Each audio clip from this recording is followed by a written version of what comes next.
नमस्कार, मी प्रमोद सस्ते. आपण पाहताय प्रगती चळवळ युट्यूब चॅनल. फलटण नगरपालिका निवडणुकीचा प्रचार पुन्हा एकदा रणधुमाळी पूर्ण फलटण तालुक्यामध्ये आपल्याला पाहायला मिळते. नगरसेवक पदाचे उमेदवार, नगराध्यक्ष पदाचे उमेदवार घोरघरी जाऊन आपला प्रचार रात्रंदिवस आपल्याला करताना पाहायला मिळत आहे. परंतु फलटणचा आपण ऐतिहासिक राजकारण पाहिलं तर त्यामध्ये ज्या माजी नगरसेवक होते, माझी नगरसेविका होत्या, माझे नगराध्यक्ष होते, हे राजकारण सुद्धा आपल्याला पाहणं गरजेचं आहे. आज आपल्यासोबत बोलण्यासाठी ज्यांनी 2 टर्म नगरसेवक पद भूषवलं अशा मदरसा संभाजी कुंभा आपल्या चॅनलवरती बोलत आहेत. नमस्कार मावशी, आपल्या युट्यूब चॅनलमध्ये तुमचं स्वागत आहे. मला सांगा, आपण राजकारणामध्ये प्रवेश कधी केला? प्रवेश म्हणजे हिंदराव नेते होते, ती काय मला म्हणले, तू उभा राहा. माझ्या मुलीचा भरला होता फॉर्म, पण त्यांनी मुलीचा रद्द करून माझा घेतला फॉर्म. त्याच्यानंतर मग मी निवडून आली तिथून मलटणमधनं, आणि माझ्या जोडीला शमशेर दादा होती, ती बी निवडून आली. त्याच्यानंतर दोघं निवडून आल्यावर आम्ही अलीकडच्या नगरपालिकेत गेलो. जुन्या गेल्यावर आम्ही त्याच्यानंतर अशोक दरबांची मंडळी निवडून आली आणि अनुपशाची आई निवडून आली. त्याच्यानंतर आम्ही नेत्यांची फक्त 4 जण होतो. 4 असल्यामुळं आम्हाला मिटिंगला कुठलाही विषय आला आम्ही मांडला तर तो आमचा फेटाळला जायचा. आम्ही 2-2, 3-3 वाजेपर्यंत जरी त्यांच्याशी सलगत केली ना तरी ते आम्हाला अजिबातच त्याच्यात मध्ये भाग घेऊन द्यायचे नाही. की म्हणायचे तुमचे ही विकासाची कामं असो, कशा पाण्याची कामं असो, किंवा ती फक्त आम्हाला एवढंच म्हणायची की तुमच्या इकडला ह्याचा घरपट्टी येत नाही. तर म्हणलं आमच्या इथल्या महिला घरपट्टी येत नाही असं तुम्ही जी म्हणता, तर ती दोरली एकूण मी तुम्हाला दाखवते. मी तिथं महिला त्या बोलावल्या होत्या, त्यांच्या समोर ती सगळं झालं. तेव्हा ते गप झाले आणि पुन्हा मग म्हणले तर ह्यांच्यातले नगरसेवक मोठे असून, सगळी मोठी माणसं असून, एका लाख रुपये नगरसेवक म्हणजे घरपट्ट्या वाढायच्या राहिल्या बंगल्याच्या. कोणाची 60,000 आहे, कोणाची 50,000 आहे, कोणाची 70,000 आहे. मूळ रामराजांची नगरपालिकेतली नगरपालिका वाढायची थक बाकी त्यांची 1 कोटी रुपये आहे नगर कारखान्याची, आणि त्यांची बी घराची बी. मग त्यांची दुसऱ्याचा जनतेचा विचार नाही करते, मग स्वतःचा विचार करा ना. मोठ्या लोकांचा, बंगल्यावाल्यांचा, त्यांचे घ्या ना तुम्ही. नक्कीच हा अतिशय कळीचा मुद्दा आहे. मला आज या ठिकाणी दर्शकांना सांगावं असं वाटतंय की फलटणमध्ये गेले 20 ते 25 वर्ष जो विकास झाला का भकास झाला, हा जो प्रश्न आपल्या नागरिकांमध्ये विचारला जात होता. नेमकं श्रीमंतांसाठी वेगळे ट्रीटमेंट आणि गरिबांसाठी वेगळे ट्रीटमेंट. आज तुम्ही ह्या इतिहासाचे साक्षीदार आहात. आज तुम्ही स्वतः हे अनुभवले की तुमचे जो महत्त्वपूर्ण भाग आहे त्याचा विकासासाठी निधी तर बाजूलाच राहणं, परंतु तुमचे जे प्रश्न आहेत ते न ऐकून घेता तुम्हाला तिथे टाळाटाळ तिथे करण्यात आली. तुमचे इथले नागरिक किंवा जे आहेत मंगळसूत्र विकून घरपट्टी तुमची देत होते, आणि नंतर तुम्हाला तिथं जी ट्रीटमेंट दिली जात होती की तुमचा इकडून कर संकलित होत नाही, तुमची कामं केली जात नाही, ही कारणं दिली जात होती. असा अनुभव तुम्हाला तिथे आलेला आहे. आज महिला म्हणून तुम्ही 2 टर्म ह्या नगरपालिकेमध्ये काम केलं. आज मला सांगा, स्वर्गीय हिंदुरावजी नाईक निंबाळकर आणि तुम्ही जे 4 लोकांची नावं सांगितली, अगदी अनुपशांच्या आई सुद्धा, म्हणजे तुमच्या काळामध्ये तुम्ही जे राजकारण करत होता आणि अलीकडच्या काळामध्ये आता जे राजकारण झाले, आज तुमच्यासोबत उभे असणारे नगराध्यक्ष पदाचे जे शमशेर नाईक निंबाळकर आहेत, त्या काळाचे शमशेर नाईक निंबाळकर आणि आजचे शमशेर नाईक निंबाळकर, ह्या दोन्ही काळामध्ये नेमका काय फरक जाणवतो तुम्हाला? फरक एवढा जाणवतो की म्हणजे आपण जी कार्य आम्ही केलं ती ह्या लोकांनी करावं इथून पुढे, ना आमचे शमशेर दादा ही 100% करणार का, त्यासाठीच आम्ही त्याला उभं केलेले. ओके, 100% ती काम सगळी फलटण मधली करणार का, तर त्यांनी सुद्धा हे अनुभवलेले. प्रत्येक वेळेला आम्हीच होतो ना दोघच बोलायला. त्याच्यानंतर आम्ही त्या नगरपालिकेत काय सांगितलं की तुम्ही बोर्ड काढा, बोर्ड लिहा, बोर्डावर प्रत्येकाची नावं लिहा, तरी लोकांना त्याचं घाम फुटला नाही. अच्छा, विरोधक जे हा. श्रीमंत रामराजे नाईक निंबाळकर ते त्यांचा त्यांनाच बोलवून आणायची ना, अच्छा. आमचं हे करा, आमचं तसं असं करा, म्हणजे आम्हाला नगरपालिका जाणीवपूर्वक तुम्हाला त्रास दिला त्रास जातो देत होता. आणि तुम्हाला सन्मानजनक तिथे वागणूक मिळत नाही नव्हती. मिळालीच नाही. अच्छा, गेले आपण 2 टर्म आमदार होता, सॉरी 2 टर्म तुम्ही नगरसेवक होता. या नगरसेवक पदाचा जो तुमचा कारभार तुम्ही करत होता, त्यावेळेस तुम्ही महिला नगरसेवक म्हणून तुम्हाला नेमक्या कुठल्या अडचणी येत होत्या? अडचणी असायच्या. आपण बाबा एखाद्याची गटरीची कामं सांगितली तर ती केली जात नव्हती, रोडची सांगितली केली जात नव्हती, बरं. खड्डे भरत नव्हते. त्याच्यानंतर दुसऱ्या ट्रमला असं झालं की आम्ही बसलो, आम्ही 9 जणी निवडून आलो होतो. बरं. 9 आलो तरी पण ती म्हणायची आमचं मतावर विषय टाकायचं, सगळी मतावर विषय टाकले की सगळ्यांनी हात वर केले की त्यांची 17 आम्ही 9 काय करणार आहे. बहुसंख्य नगरसेवक त्यांचे होते हो. आणि अल्पसंख्याकांमध्ये तुम्ही असल्यामुळे तुम्हाला तिथं अजिबात कुठल्याही प्रकारची तुमची पर्वा केली जात नव्हती अजिबात समजून घेतले जात समजून मला वाटतं हे दर्शकांनी अतिशय सुज्ञ जे नागरिक आहेत पलटणमध्ये त्यांनी हे मुद्दा नोट केला पाहिजे की लोकशाही व्यवस्थेमध्ये आज आपण बघतो विधानसभा असो संसद असो, येथे विरोधकांचा सन्मान जाणीवपूर्वक जर करत नसेल तर ती लोकशाहीला काळीमा फासणारी घटना असते. लोकशाहीमध्ये विरोधकांची सुद्धा कामं करणं अतिशय महत्वाचं असतं आणि ते त्या काळापासूनची संस्कृती आहे. फलटणच्या संस्कृतीमध्ये असं होत नव्हतं. फलटणमध्ये पूर्वी राजेशाही होती का लोकशाही होतं, याचं आपल्याला निश्चितपणे दर्शकांना एक मूर्तिमंत उदाहरण या ठिकाणी आपल्याला पाहायला मिळते. मला सांगा, तुम्ही ज्यावेळेस 4 ते 5 जण काम करायचा, तुम्ही सांगताना अतिशय चांगल्या पद्धतीने सांगितलं की एखाद्या गटारीचं काम असो किंवा एखादं रोडचं काम असो, हे तुम्ही कामे घेऊन जात होता. ती आमची मंजूरच होत नव्हती. अच्छा, ती मंजूर होत नव्हती आणि ती करायची ना म्हणून सांगायचं, त्यांची वरनच यायचं. ह्याच्यामध्ये जाणीवपूर्वक राजकारण केलं जात हो, राजकारणच केलं जात होतं. आणि आम्ही भाऊला सांगायला गेलो तर भाऊ गेल्याच्या नंतर मग आमचा प्रश्न मिटला. मग रणजितला आम्ही म्हणलं तू उभा राहा खासदारकीला, काय असं ते आपण पळून करायला तुला निवडून आणणार आपण सगळी. मग त्यांनी मनावर घेतलं. ज्या टायमाला रणजित खासदार झालं त्या टायमाला आमचा जीव भांड्यात पडला आणि विकासाला सुरुवात झाली आमच्या. मला जाणीवपूर्वक दर्शकांना सांगायचं आहे की फलटण मधून जे आजचे माजी खासदार लोकसभा निवडणुकीमध्ये माढा लोकसभा मध्ये जे निवडून आलेले माजी खासदार आहेत रणजितसिंह नाईक निंबाळकर, त्यांची पायाभरणी इथे झालेली आहे.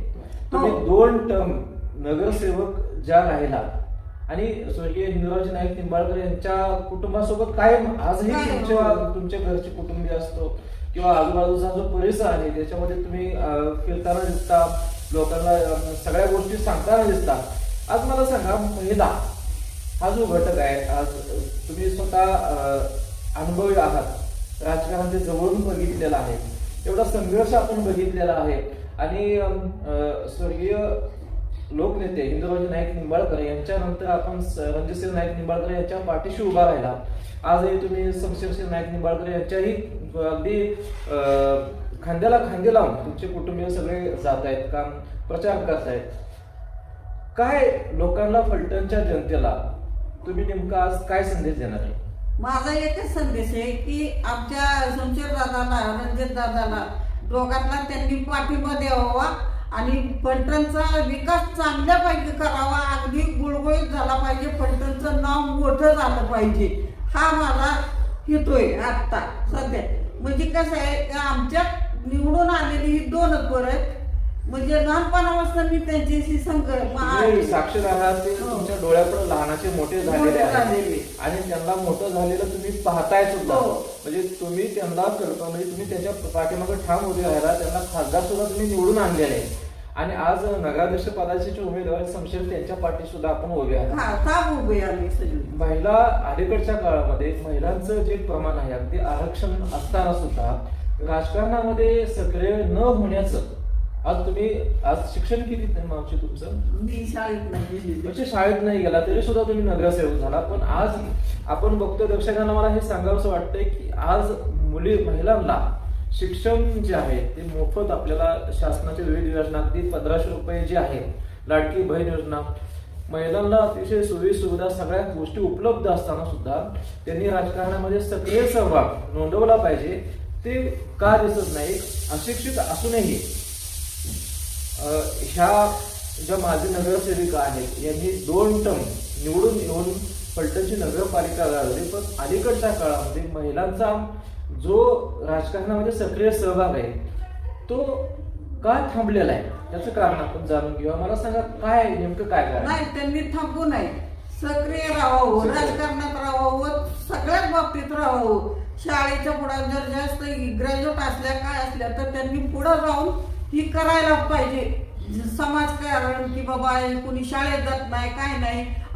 मी शाळेत जरी गेली नसली तरी मी शाळेला मुलं आणून दिल्यात त्यांना शिकवले नाही.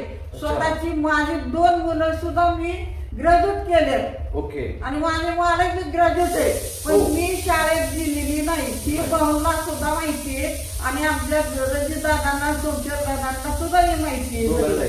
हो, ती लहानपणापासून आमचे संबंध होते आणि बदीवर काम बिम करत होतो. ती शेजारीच राहायला होती.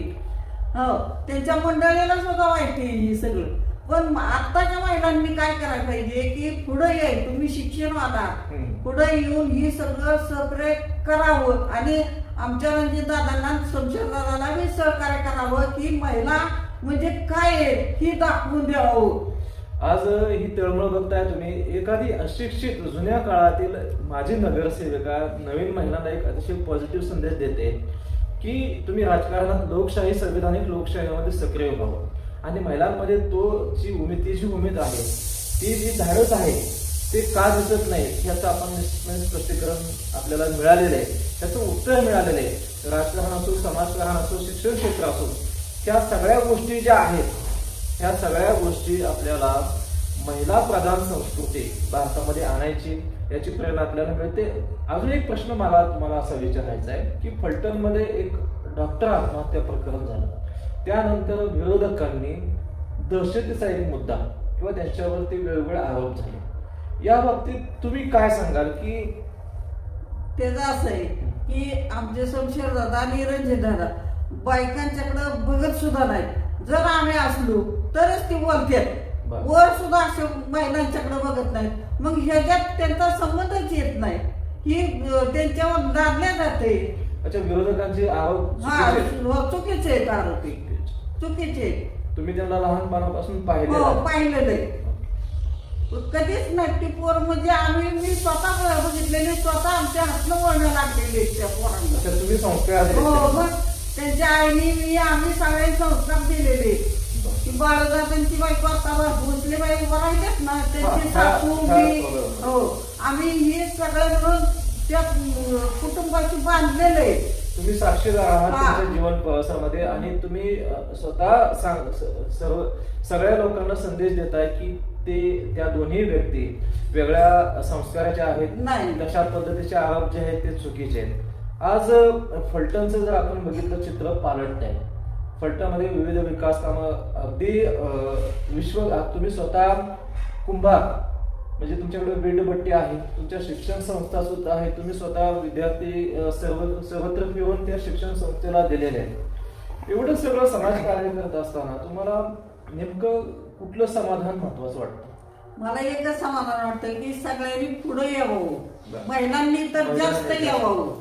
आणि आमच्या रणजित दादांना बी मी सांगणार आहे की महिलांच्यासाठी उद्योग काढा, स्पेशल महिलांच्यासाठी एक कारखाना काढून तिथं फलटण मध्ये जवळ येणाऱ्या गरीबाच्या महिला असतात त्या तिथं उद्योग करतात.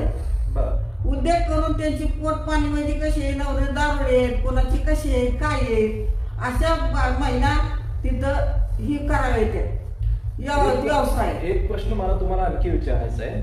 महिलांना 1500 रुपये देऊन लाडकी बहीण योजना शासनाने दिलेले महिन्याला 1500 रुपये त्या महिलांना मिळतात. मग इथं शासनाचं जे धोरण आहे ते 1500 रुपये दिल्यानंतर त्या महिला आर्थिक सक्षम होणं हे महत्वाचं आहे का त्या महिला आळसी होणं महत्वाचं आहे?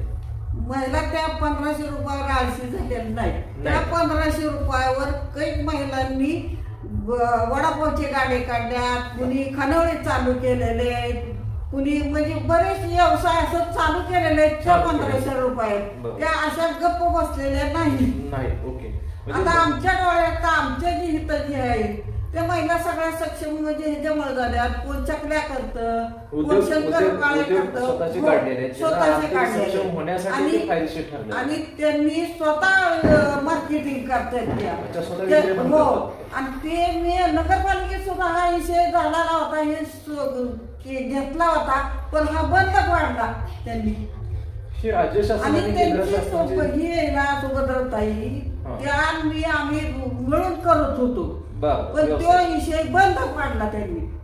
व्यवसाय नको काय नको म्हणून. तुम्ही तुमच्या काळामध्ये ज्या तुमच्या नगरसेविका सहकारी होत्या सुभद्रा राजे, त्यांनी आणि तुम्ही मिळून ह्या संदर्भात काम केलेलं आहे आणि ह्याचे तुम्ही साक्षीदार आहात आणि ते त्या काळी बंद पडलं असंही तुम्ही सांगताय. ह्याच्या पाठीमागे नेमकी काय मानसिकता होती? मानसिकता आमची एवढीच होती की बचत गटाच्या महिला आहेत, महिला. त्या बचत गटाच्या महिलांच्या तर्फे बाबा रेशनिंग दुकान, कुणाला मशीन शिलाई मशीन, हा. कुणाला गिरणी, गिरणी. हे असं आम्ही सांगितलं होतं प्रोत्साहन, सगळं. महिलांना उद्योगासाठी प्रोत्साहन देत हो, होते. दिलं होतं. त्या महिला आमच्यापर्यंत आल्या, फॉर्म भरले, सगळं झाले, त्यांचे फॉर्म रद्द केले यांनी. अच्छा, जाणीवपूर्वक केलं. जाणीवपूर्वक केले रद्द. वा. म्हणजे का तर ही नेत्यांची असल्यामुळे ही पुढे जायला लागली ना. अच्छा, वर्चस्ववादाची. हा. म्हणजे तुमचं वर्चस्व वाटतंय हा. राजकारणामध्ये, त्यांचं कमी होते असं त्यांची भूमिका होती हो. का? बा. आज मला सांगा, राजकारण हे कुठपर्यंत मर्यादित पाहिजे? आज बघतोय की फलटण पूर्ण देशामध्ये नरेंद्र मोदी भाजपाचे सध्या महाराष्ट्रामध्ये सुद्धा आणि फलटणमध्ये सुद्धा आपल्याला भाजपाचे उमेदवार हे सक्रिय मोठ्या पदावरती आपल्याला भाजपाचं वर्चस्व दिसतंय. त्या काळचं राजकारण म्हणजे पक्षीय राजकारण होतं, व्यक्तिगत राजकारण होतं, ह्याचंही तुम्ही सांगितलं. पण दोन्ही राजकारणामध्ये, त्या काळच्या राजकारणामध्ये आणि आजच्या राजकारणामध्ये नेमका कुठला बदल झालेला दिसतो तुम्हाला? आताच्या राजकारणात एवढं काय म्हणजे असं गुंडगिरी जास्त झालेली. अच्छा. पहिली एवढी गुंडगिरी नव्हती. माणसं नव्हती.